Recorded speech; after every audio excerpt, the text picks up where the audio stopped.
तो इस वीडियो में क्रिया शरीर पेपर 2 के सिलेबस के बारे में बात करेंगे। तो आइए चलते हैं।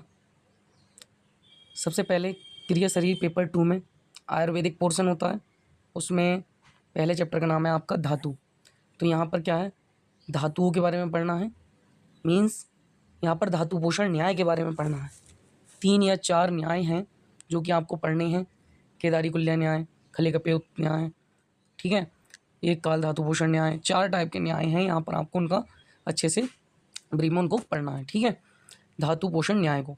फिर आते हैं सबसे पहले रस धातु पे, ठीक है। तो यहाँ पे आपका धातु वाला पोर्शन हो गया, मतलब धातु पोषण न्याय पढ़ना है आपको।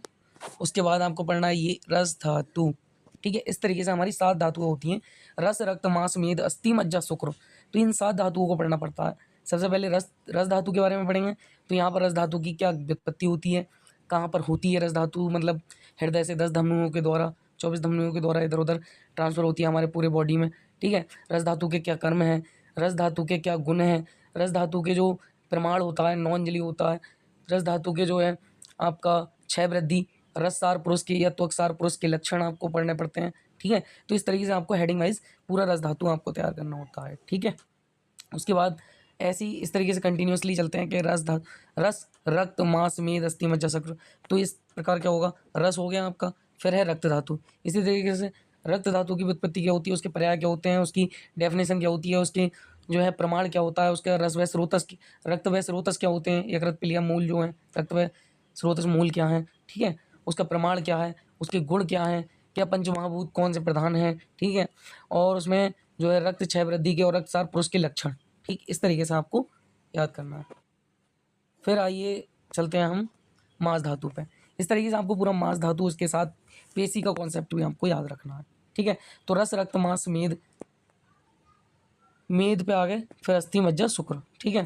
तो यहाँ पर ऐसी मेद धातु के बारे में, इसी तरीके से अस्थि धातु के बारे में, मांस, मेद, अस्थि, फिर मज्जा एंड फिर शुक्र धातु के बारे में आपको पढ़ना है, ठीक है। आगे समझ में। सबसे पहले क्या है, मेद धातु, फिर है भाई रस, रक्त, मांस, मेद, मेद धातु, अस्थि, मज्जा, फिर शुक्र, ठीक है। ये 7 धातुएं हमें इस तरीके से आपको पढ़नी है।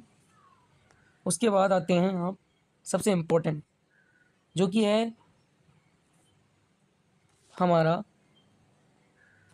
ये क्या बोलते हैं इसे, आश्रय आश्रयी भाव, ठीक है ना। आश्रय आश्रयी भाव, तो बात, पित्त, कफ कहाँ स्थित होते हैं, तो आश्रय क्या है और आश्रयी क्या है, इनके दोनों की डेफिनेशन। उसके बाद क्या आश्रय हैं, जैसे जो भी धूस, धातु, मल, मूलम ही शरीर, जो भी स्रोतस होते हैं इनके, जो हमारे आश्रय हैं और आश्रयी, ठीक है। उस तरीके से आपको ये याद रखना होगा। आश्रय आश्रयी भाव का श्लोक भी आपको रखना है याद, ठीक। तो आइए चलते हैं नेक्स्ट।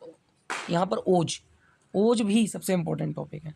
ओज तो आता ही आता है, जो कि आपका अभी लास्ट ईयर 22 बैच में आया था ओज, ठीक है, और आश्रय आश्रयी भाव भी आ चुका है।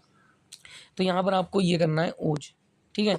ओज की डेफिनेशन क्या होती है, ठीक, ओज की डेफिनेशन क्या होती है, ओज का फॉर्मेशन कैसे होता है, लोकेशन क्या होती है, प्रमाण कितना होता है, ठीक है, क्लासिफिकेशन, फंक्शन ऑफ ओज, डिस्क्रिप्शन ऑफ वैदिक समात्व एंड जो है भाव, बल वृद्धिकर भाव पढ़ने हैं, ठीक है। तो बल वृद्धिकर भाव और क्लासिफिकेशन ऑफ बल एंड जो है आपको ओज क्षय वृद्धि क्या होता है, ठीक है, ओज व्यापक, ओज क्षय। उसके बाद आती हैं आपकी उपधातु।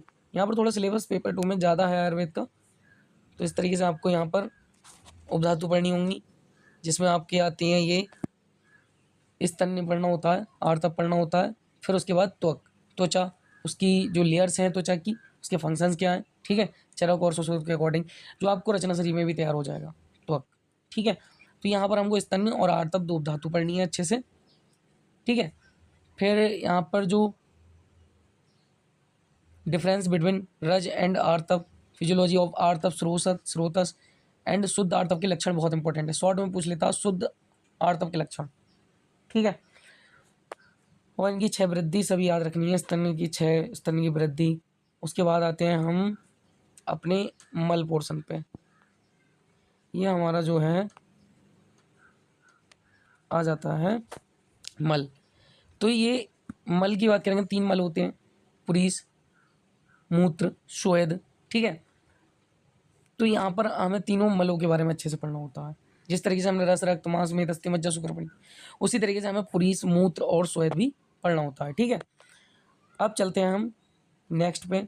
तो यहाँ पर जो है इंद्रिय विज्ञान ये अध्याय जो भी है, इंद्रियों के बारे में अच्छे से पढ़ना है, ठीक है, जो कि आप हर एक सब्जेक्ट में पढ़ेंगे। उसके बाद मन पढ़ना है, आत्मा पढ़ना है, आत्मा के बाद आपको निद्रा और स्वप्न। तो ये जो आपका मन है और आत्मा है, ये दोनों आपका पदार्थ विज्ञान से क्लियर हो जाता है, और इंद्रिय विज्ञान भी आपका पदार्थ विज्ञान से ही हो जाता है। नहीं, इंद्रिय विज्ञान आपका रचना शरीर में भी है, ठीक है, तो वहाँ से भी आपको क्लियर हो जाएगा।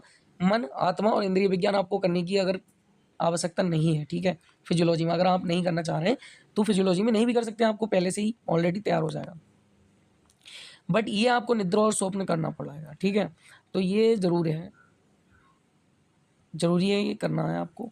उसके बाद आते हैं मॉडर्न पोर्शन पे। मॉडर्न पोर्शन में कुछ ज़्यादा सिलेबस है नहीं, वैसे कह सकते हैं ये ह्यूमोपोएटिक सिस्टम है, और बाकी मैंने एक वीडियो अलग से बना रखी है कि क्या क्या इंपॉर्टेंट टॉपिक हैं जो फिजियोलॉजी सेकंड पेपर में, वो आप देख सकते हैं, जाके वीडियो पढ़ा होगा। यहाँ हीमोपोएटिक सिस्टम है, anaemia, jaundice, function of blood, RBC, WBC, formation of RBC, erythropoiesis, erythroblastosis, Haemophilus, and ये आपका क्लॉटिंग फैक्टर, 13 क्लॉटिंग फैक्टर के नाम याद होने चाहिए, जो कि ऑब्जेक्टिव में भी पूछ लेता है, ठीक है। तो इस तरीके से ब्लड ग्रुप के बारे में भी। फिर इम्यूनिटी तो आप जानते ही, नीट में पढ़ के आए होंगे। फिर फिजियोलॉजी ऑफ कार्डियोवैस्कुलर सिस्टम, यहाँ पर cardiac cycle, ECG, heart rate, blood pressure regulation, atrial blood pressure, atrial pulse, ठीक है, systemic atrial blood pressure and it's control, heart sound, ये सब आपको तैयार करना है। उसके बाद आइए अब आते हैं हम अपने मसल फिजियोलॉजी पे। यहाँ पर तीनों मसल पढ़नी है आपको, cardiac muscle, smooth muscle, skeletal muscle, physiology पढ़नी है इनकी, ठीक है। फिर कॉन्ट्रैक्शन किस तरीके से होता है उसकी फिजियोलॉजी, ओके। देन आप पढ़ेंगे adipose tissue, VLDL, LDL, SDL, lipoprotein, ये आपको पढ़नी है, ठीक है। बाकी sweat gland, sebaceous gland, function of skin, आपको मैंने एक वीडियो बना रखी है, उससे देख लेंगे तो आपको क्लियर हो जाएगा, कोई दिक्कत नहीं होगी। फिर आइए आप चलते हैं हम नेक्स्ट, ये physiology of male and female reproductive system. यहाँ पर आपको मेंस्ट्रुअल साइकिल, स्पर्मेटोजेनेसिस, oogenesis तैयार कर लेना, ठीक है। उसके बाद आपका आता है फिजियोलॉजी ऑफ एक्सक्रीशन, इसमें जो है mechanism of formation of urine, ठीक है, यूरिन कंट्रोल मिक्चुरेशन, ये आपको तैयार करना। फॉर्मेशन ऑफ फीसिस कैसे होता है उसका चार्ट, डेफिकेशन का चार्ट, ठीक है। उसके बाद आपको special senses, sleep and dream पढ़ना, physiology of special senses, physiology of sleep and dream. यहाँ पर स्लीप और ड्रीम के बारे में पढ़ना है, एनआरईएम, आरईएम, स्लीप के बारे में आपको अच्छे से पढ़ना है, ठीक है।